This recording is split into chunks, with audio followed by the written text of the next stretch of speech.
Very, very good news that you turned up tonight for the end of term show. Keyword level, please, Anna. Cashier number 5, please.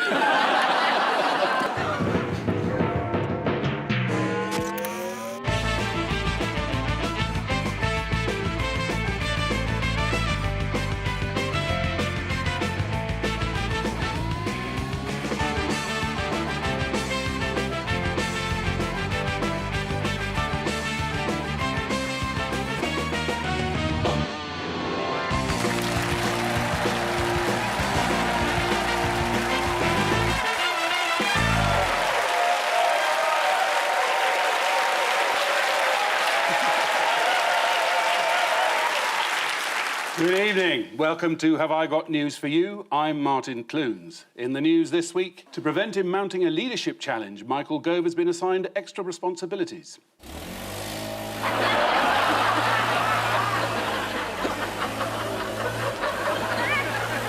One young actor nervously waits for the postman to see if he's made it into the new David Attenborough documentary.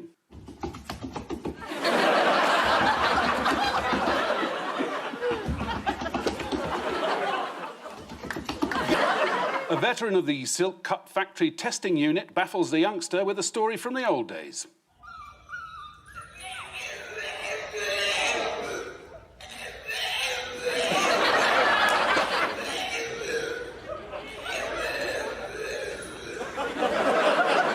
And despite a cunning disguise, Martin Bashir is caught trying to sneak into the BBC to retrieve his desk lamp.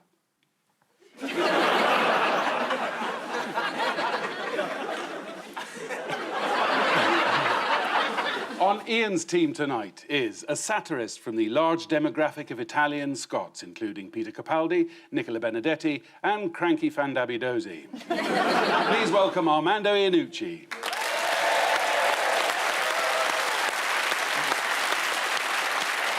On Paul's team tonight is a TV journalist who moved from BBC Breakfast to Channel 4's Packed Lunch and presumably has dinner plans with ITV. Please welcome Steph McGovern.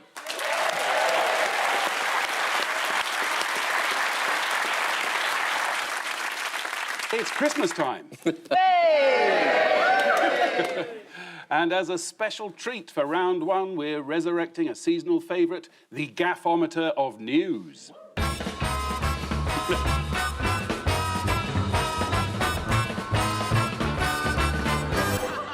I'll give you each a spin on my Gaffometer, and you have to tell me who's in the picture and how they've gaffed.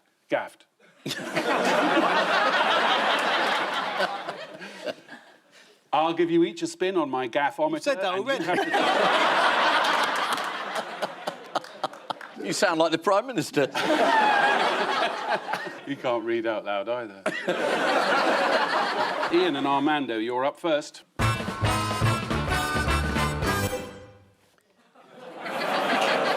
The question should be, how hasn't he gaffed? Where do you want to start? Yeah. The rebellion? The Tory party excelled themselves by rebelling against a public health measure. Yeah. They didn't bother when it was about corruption or standards. They just said, oh, no, we'll vote all that through. That's fine, yeah, we don't care. But when it was a sensible measure about this virus, they all said, no, this is fascism. Yes. This is Stalinism. Anyway, the backbenchers had a fit, and the measures only got through because the Labour Party supported the Conservative Party. Yes. It's a new definition of opposition.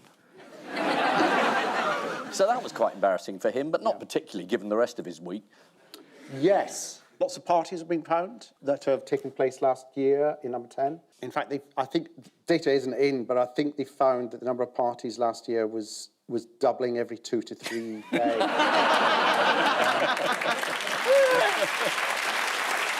Well, apparently there was a party in May. Oh, yes. The first lockdown. Yeah. So do you remember this was the time when we were only allowed to go out once a day as well? And, I mean, that was literally the strictest measures, where it was illegal to even sit on a park bench. Yeah, apparently Boris and his mates were having a party. And it was just after they'd done a press conference announcing new measures. Yeah. And the statement actually said, no, after the press conference, Matt Hancock debriefed his staff.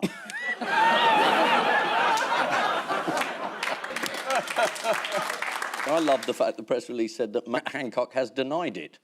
I mean, personally, I thought, well, that's the end of the matter then.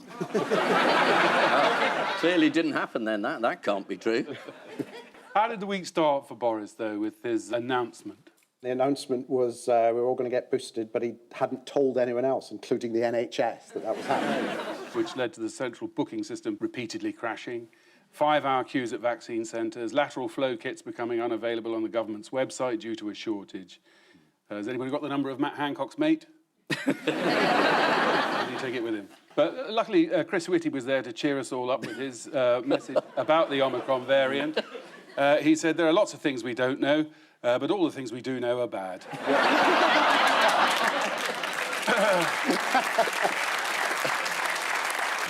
And Keir Starmer's Christmas message to Boris Johnson?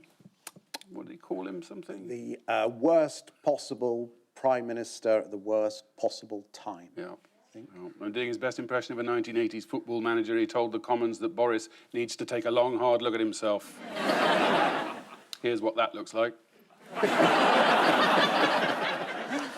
But in retaliation, what did Boris accuse Keir Starmer of? Oh, you accused him of playing politics. Can you imagine? Politicians. God. He accused Keir Starmer of wibble-wobbling. Let's have a look. As for following his leadership, Mr. Speaker, they wibbled-wobbled over Plan B, they wibble-wobbled over quarantine. That's got to be something to do with Peppa Pig again, hasn't it? What surprising event did Matt Hancock turn up at this week? Oh, it was at the opening of an envelope.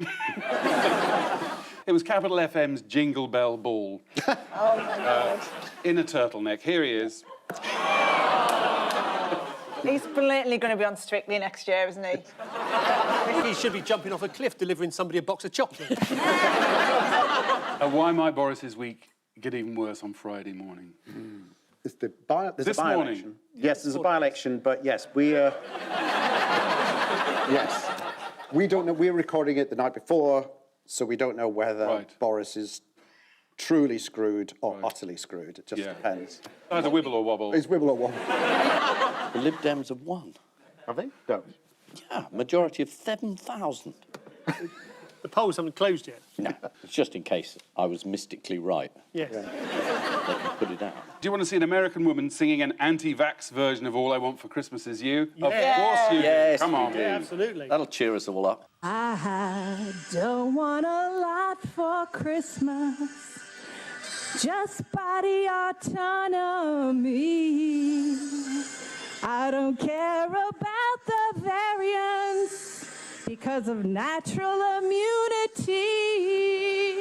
I just want my freedom now. The Constitution will show us how. Make my dreams come true. In the state of emergency and acknowledge early treatment.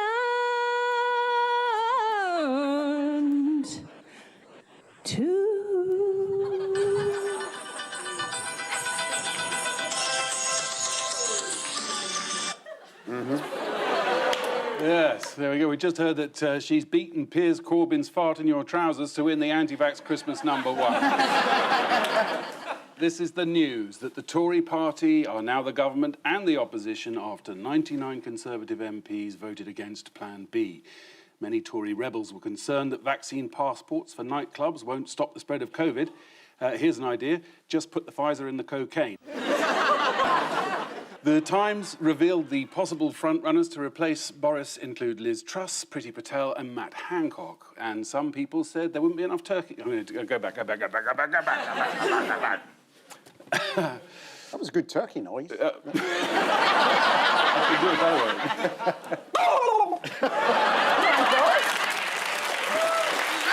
That is well done. I've got a clap. Yeah. The Times revealed the possible frontrunners to replace Boris include Liz Truss, Priti Patel and Matt Hancock. And some people said there wouldn't be enough turkeys to choose from this Christmas. Paul and Steph, yes. Here's your go on the gaffometer. Sean Bailey, isn't it? The guy who's stepped down from the London Assembly because he was Yes. at one of the parties. There's a picture of him like squished up against a load of people, which obviously isn't ideal for him. Well, particularly not as he was chair of the Police and Crime Committee. I mean, it's not just an average gaffe, is it? No. No, there it is. Oh, there it is. Yeah. Doesn't look good. Look at that sweater.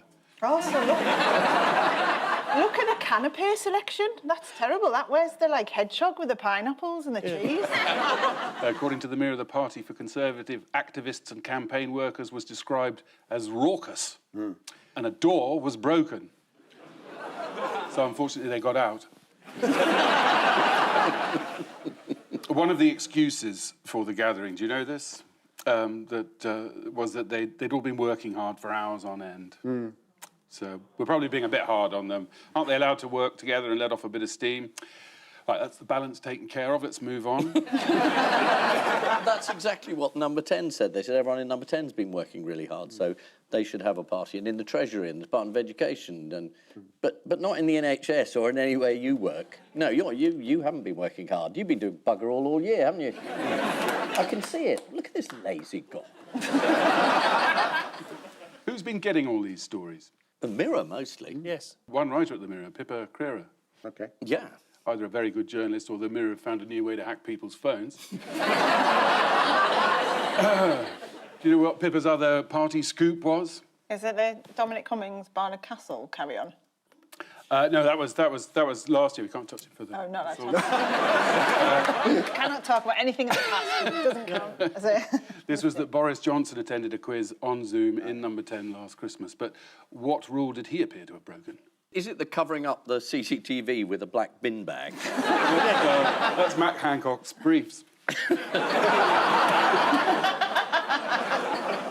He's learnt something. At the time of this Zoom quiz, mixing of households was banned, but the Prime Minister was flanked by 2 aides, according to the Mirror. One was wearing a Santa hat, the other was draped in tinsel. Here's the person draped in tinsel. What role did Boris take in the quiz? He was quizmaster. Yes. For 15 minutes, wasn't he? Yeah, he was. This is legal, isn't it? What we're doing is legal because we're doing this professionally. So he should have just said he was trying out a new format for Netflix or something, and we'd have got away with it. This is the scandalous party that held several parties last Christmas.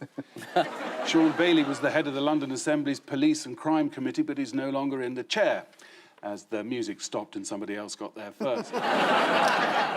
Ian and Armando, here's another for you. That's Elon Musk. Trying to think what the gaff is. What is the gaff? Has he gone to space again? No, he's won something. Is it the Time Person of the Man Year? of the Year. That's right, yeah. What did the Time magazine call him? A clown, a genius, a visionary, an industrialist, and a showman. Who knew there were two of us? What does he want to take to Mars in his spaceship? His own pair of scissors, so he can carry on cutting his hair. On his trip to Mars, he's going to take a Noah's Ark spaceship packed with animals. He said the next big thing is to build a self-sustaining city on Mars and bring animals up there. Sort of like a futuristic Noah's Ark. We'll bring more than 2, though. It's a little weird if there's only 2. Elon, that's not the weird thing about that story. This is Elon Musk, who's been named Time magazine's Person of the Year. Elon Musk is planning to build a futuristic Noah's Ark to bring the animals and creatures of Earth to Mars. One tip, Elon, leave the bats. Paul and Steph, here's another one for you. Aye. Oh, don't groan, it's the Deputy Prime Minister. Dominic Raab, 1 heartbeat away from being our leader. Is it to do with numbers and him getting his numbers wrong? Because he said, didn't he? He went on telly, went on Sky and said that there were 250 people in hospital with the Omicron variant. Yeah. And then he went on to the BBC a bit later on and said there were 9. He was confused because he'd seen it, the figure on another piece of paper, but 250 was the time of the next party. At one point he said it was 111, then he realised it was the word ill. Do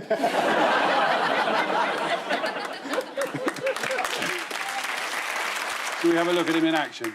You said a significant number in hospital. How many? Well, the last I saw was in the low hundreds. I think 250 the last time I looked. I think we've got 9 people who are in hospital. How do they not know the numbers, though? Diane Abbott gave him the numbers. Well,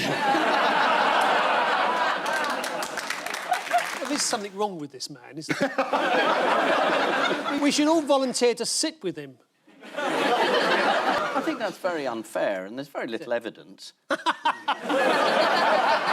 mean, it was Justice Secretary. He thought you can't prosecute a crime that happened last year. Yeah, well, you know... Fair enough. Yeah, When he was Brexit Secretary, he didn't know where Calais was No. or what it did. Yeah, this doesn't prove anything. No, no. It's entirely coincidental. Yeah. Thank God he isn't in an important position. How else did he get in trouble this week in another interview? Oh, well, I mean, it's impossible to make it up. I'm not trying to bring it down, Paul. No, but I mean, he's likely to have said anything. After becoming furious at Nick Robinson's tone during an interview, it's been reported that Rob vented his anger by mouthing towards the BBC journalist. The Today programme haven't yet released the footage until the crowdfunding gets high enough. How has Liz Truss promised to restore the sense of fun in the Foreign Office after Rob's departure? She's going to make a speech. Is it more cheese? It's more parties. Carry on. Some of the best work's done at the office parties, though, isn't it? It's where most promotions happen. What wasn't Dominic Raab asked to contribute to? The stock of human knowledge? Yes, that's exactly the phrase I was searching for. It's a new cookbook produced by the Conservative Party. What do you think it's called? Cooking up the books or something like that. It's called Corridors of Flour. Oh. Bit of a chaotic cover. Contains recipes from Tory MPs past and present. What culinary offering do you think Boris Johnson has provided? Eton mess.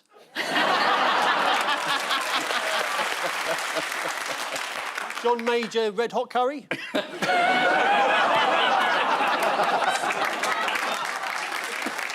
A recipe for cheese on toast.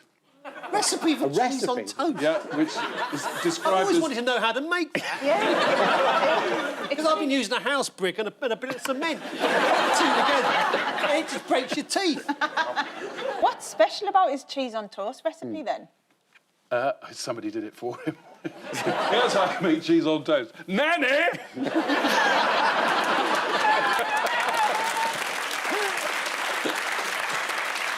I mean, tell us what the recipe is. Well, you want to get that book? I do. Find out what David Cameron did with his sausage. Pigs in blankets.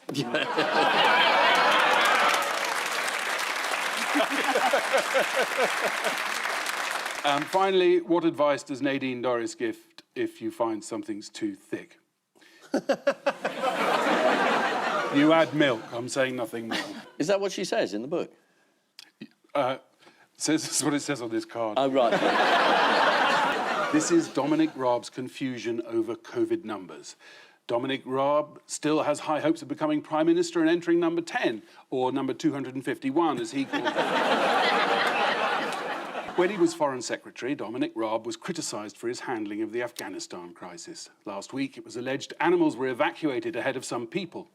There were stringent criteria for being rescued from Afghanistan and taken to the UK, with a lot depending on how you responded to the question, who's a good boy then? Defending his reform of the Human Rights Act, Dominic Raab said, freedom of speech does sometimes mean the freedom to say things others may not wish to hear. For instance, fuck off, you wanker.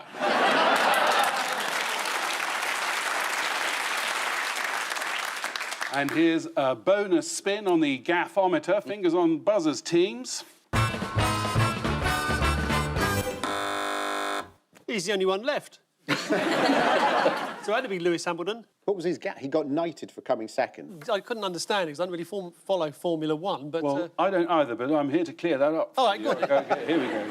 So, the rule that should have been applied that wasn't. If there's a crash, they send out a safety car to slow down the race so that the wreckage can be cleared from the track. This allowed Max Verstappen to change his tyres and catch up with Lewis Hamilton, who'd been miles ahead. But then all the back markers have to overtake the safety car before the race can resume properly, or none of them can, because wibble, wobble, wobble, wibble, wheels on the car, blah, blah.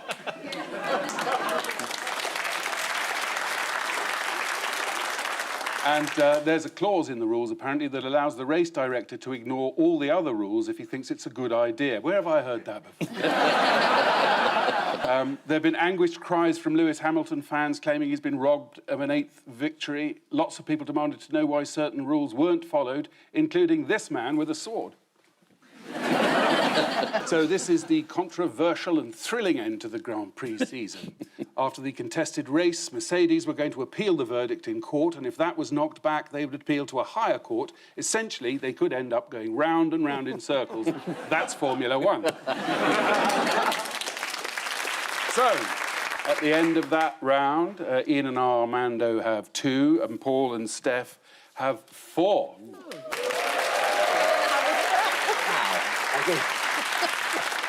And so, like Kotex, we press on to round 2, the snow globe of news. Fingers on buzzers, teams. Here's the first one.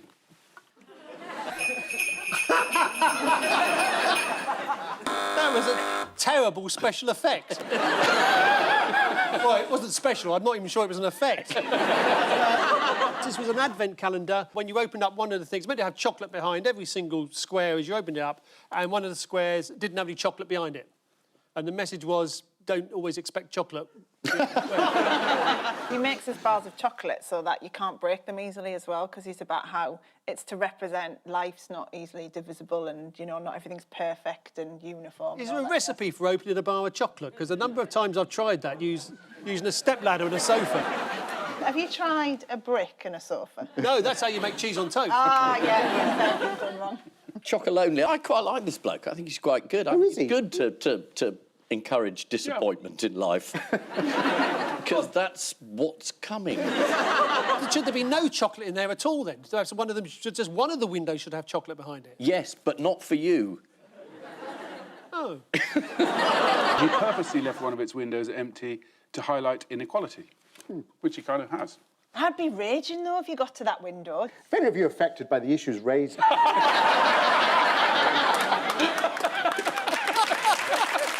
There'll be a number at the end.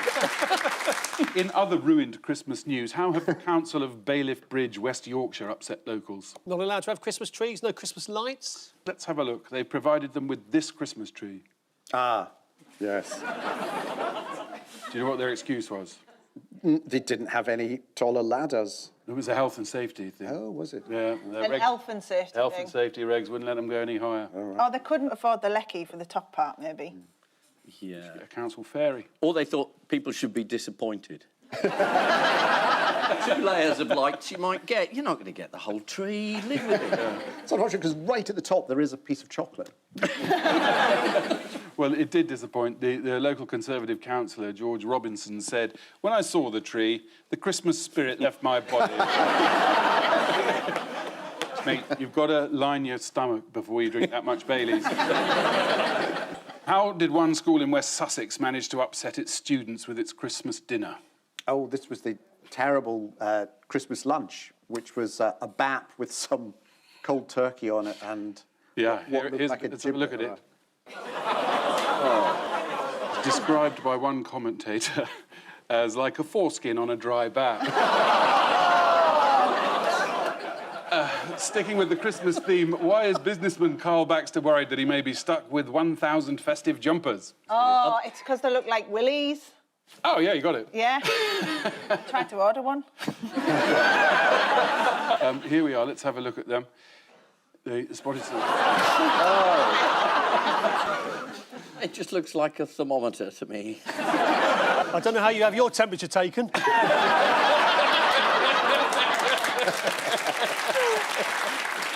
Would you wear one of them? No.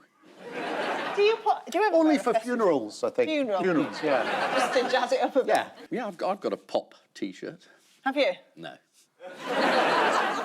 And what's the jazziest thing you own? I've got pinstripe pyjamas. Have you? Really? No, to be fair, he's got a velvet-lined cummerbund, haven't you? Yes. I call it Benedict. Whilst in other news, an incredibly scientific study has revealed that dogs' favourite Christmas song is what? Does anyone have a dog? I got 4. Go on then. What type of music do your dog? I don't let them listen to music. It's a bit mean. They'll get into bad ways. So dogs, somebody said it's got to be... It's got to be bark, hasn't it? It's Wham's Last Christmas. Oh. Do you know why? Do I know why? Yeah. No, I'm not a dog. Oh. Martin, where did you get these cards from? Were they given you by the production team? Picked them off the street outside. He was a lovely fella. Did he give you some magic beans as well? Yeah, they're just coming up. Also in the news this week, why has the price of a Santa impersonator gone up in value? Is there just a backlog of Santas in Calais that just still waiting processing? They are being offered up to £100 an hour amid Britain's current Santa shortage. According to The Sun, professional Santas can earn £17,000 for the month of December, which works out at a whopping £17,000 a year. Whilst we're here, shall we have a game of What's Wrong with This Christmas Toy? Okay. So first up, what's wrong with this Christmas toy? It's not a toy.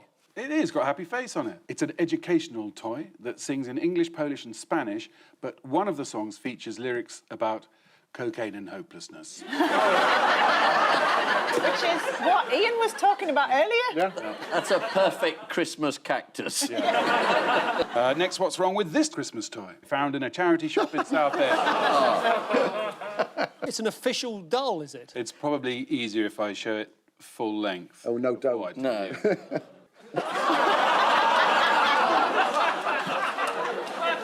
you. He's keeping his nuggets warm, but you can't see them. In other news, Charles and Camilla revealed their Christmas card this week. Do you know what it features? Willies. Wow, that's treason. It probably is, isn't it? Let's have a look at their card. Most interesting thing about this picture is Prince Charles has finally managed to put a face mask on correctly. He's struggled a bit this year.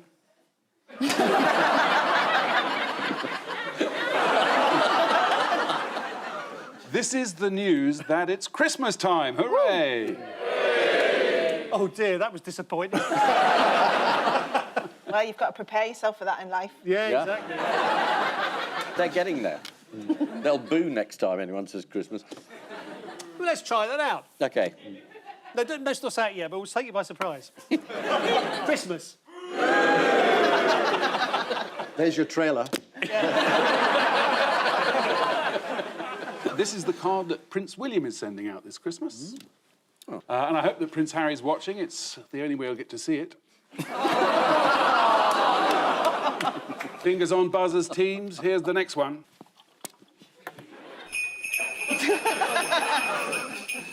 What is that? I don't think I want to know what it is. Is it a meringue vomiting at the mouth? Is it a bath bomb? It is news that a scathing review of a Michelin-starred restaurant has gone viral. The travel writer Geraldine de Ruta visited Bros in Lecce in Italy, where she was fed a 27-course menu, and this was one of the courses. What do you think it is? It's a burst bollock, isn't it? It's a citrus foam served inside a plaster cast of the chef's mouth, which came with no cutlery, as guests were invited to lick it out. The menu included dishes such as 12 kinds of foam, frozen air, and rancid ricotta balls. That was your nickname at school, wasn't it, Paul? And well-deserved. Bloody right. You just hand them out to anybody, you know. Do you want to see some more courses? Yeah. As we're here, yeah. What do you think this one is, and what do you think it tasted like? Oh, my God. That's oyster loaf. Oh. According to Geraldine, tasted like Newark Airport. And here, There's a frog spawn. chef has a cold. That's meat droplets. Yes, meat droplets. Has this place not been closed down yet? And here's a picture of Chef Floriano Pellegrino, who was behind the menu, not looking happy himself. How do you think he responded to the review and subsequent outrage at the restaurant menu? Cooked the review. He wrapped it up and put it in the oven. And... Too easy. No? He drew a picture of a horse. And then he went on to say, being able to draw a man on a horse does not make you an artist. The result of your talent can be beautiful to look at, but it's not art. Preparing food like that is like making a drawing of a man on a horse. What a wanker.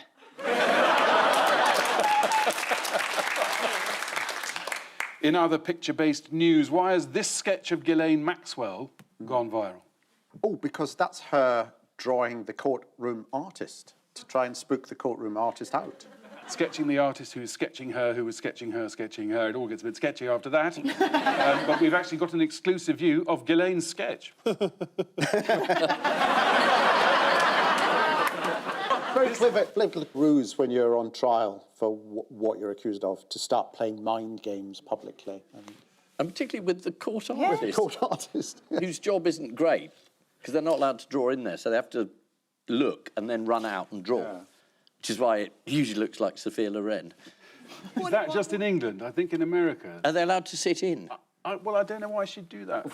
Oh, I see. Oh, you're probably right, yes. Why are they not allowed to draw in this country? Why is the artist not allowed to draw as the person in front of them? Because they've got one of those huge novelty pencils. This is the Michelin-starred restaurant which got a scathing review from one blogger. The blogger complained everything tasted like fish. On the plus side, she can still taste things, which is a very good sign these days. Also in the news this week, a New York courtroom artist has been talking about her relationship with Ghislaine Maxwell. She said at one point during the trial, Ghislaine mouthed to her, "Long day, isn't it?" I'd get used to those if I were you. Fingers on buzzers, teams.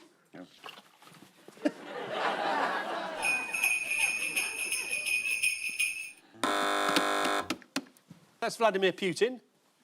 So this must be about Russia and the Ukraine. Is this specifically the cabbie story? He said that when times were hard, he used to be a taxi driver. He'd take you anywhere. Ukraine, the whole empire. Just drive straight in. And why might he be put on Santa's naughty list this year? Because he's about to invade the Ukraine, which, strangely enough, is very low in the news agenda this week for some reason. War with Russia. Intelligence suggesting an invasion is possible early next year.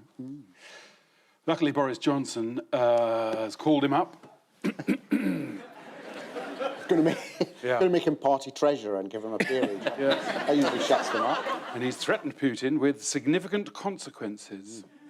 Liz Truss also warned at a G7 meeting that there would be a severe cost, leading Putin to put in a call in an emergency meeting with intelligence chief where he asked if any of them knew who on earth Liz Truss was. How has he responded to the threats?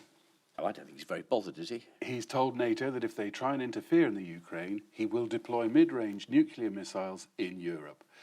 Merry Christmas, everyone. What's Ukraine been doing to show Russia it's not to be messed with? Hiding. They've shared memes on Twitter. Oh, right. Yeah. I should do it. Yeah, I'll see that off. Yeah. Here's a recent tweet that was put out by Ukraine's official national account.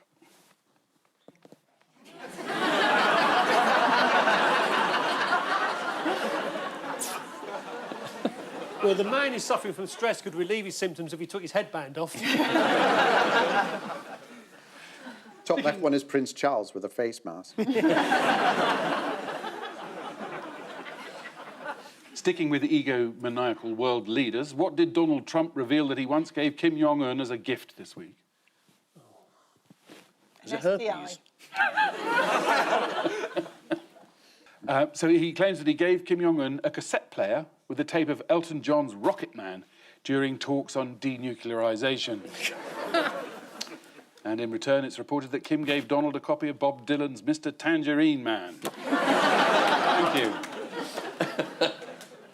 This is the news that Vladimir Putin used to drive a cab around Moscow. Former KGB agent Vladimir Putin was once a cabbie and would sometimes drive with up to 5 passengers, 1 in the front, 2 in the back, and 2 bound and gagged in the boot. Which means that at the end of this round, Ian and Armando have 4, and Paul and Steph have 5. That's right. We're still losing.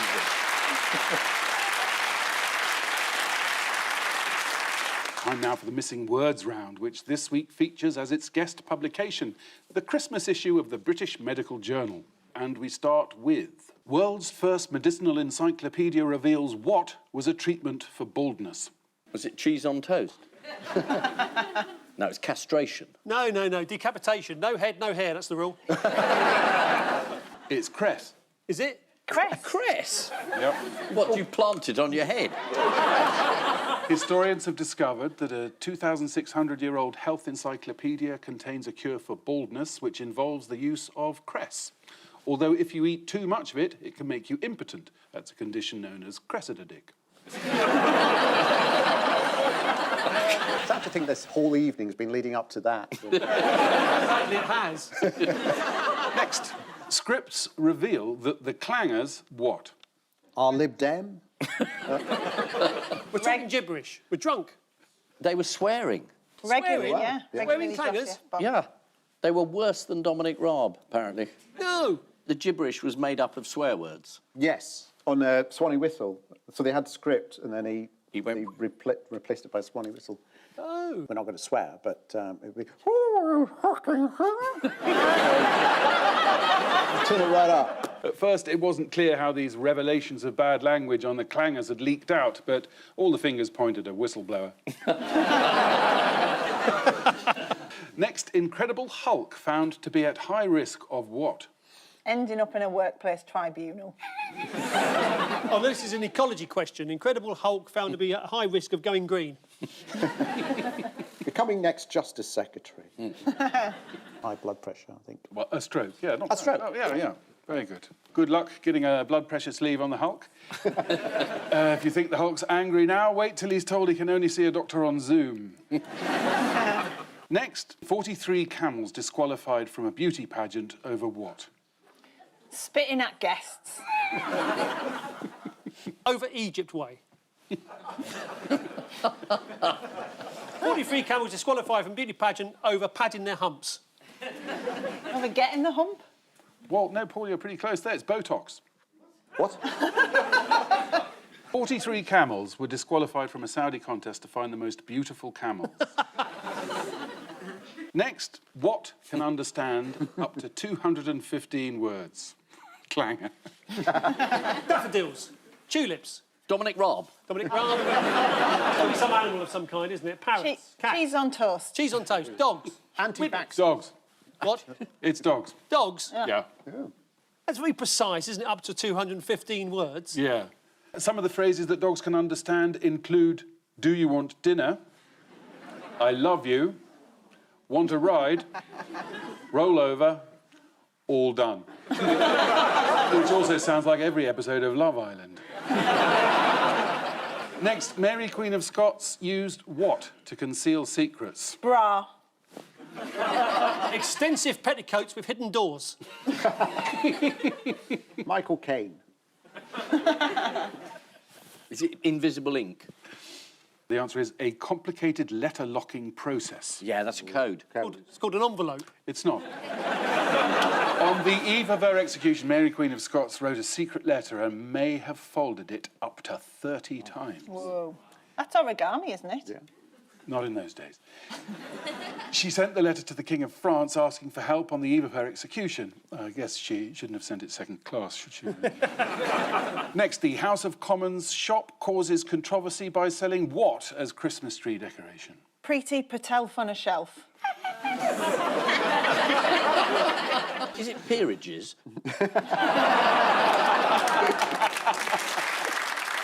It's Guy Fawkes. And as a historical tribute, after hanging him from the tree, you can then draw and quarter him. Next, gout sounds like what? Goat in a Brummie accent. Sounds like what? Goat. Goat in a Brummie accent. Goat.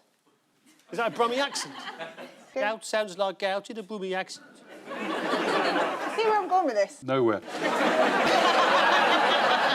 It's Bach's Fantasia in A major. Oh, right, OK. Yeah. This is from an article featured in the Christmas edition of the British Medical Journal. This is the 18th century composer Karl Bach, whose Fantasia in A major was a musical tribute to the pain he suffered from gout.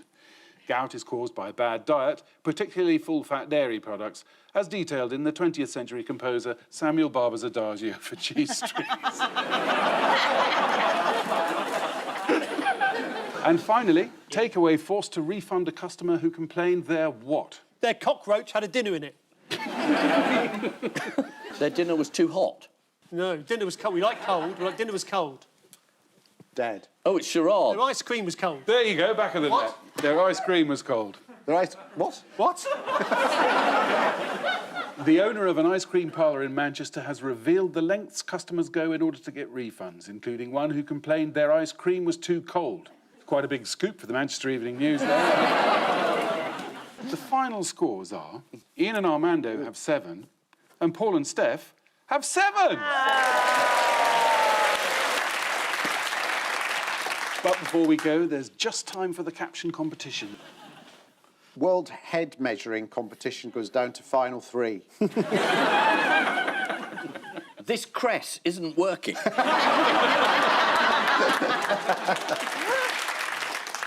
On which note, we say thank you to our panellists, Ian Hislop and Armando Iannucci, Paul Merton and Steph McGovern. And I leave you with news that in Farthing Wood, as another lockdown approaches, it's clear some shoppers are ignoring warnings about panic buying. At a speed dating event in Rome, one man reckons he must be in with a shot. In Westminster, Dominic Raab finally manages to deliver a brilliant speech to the approval of a roaring crowd. And backstage at Countdown, photographers catch Anne Robinson having a quick nap. Good night.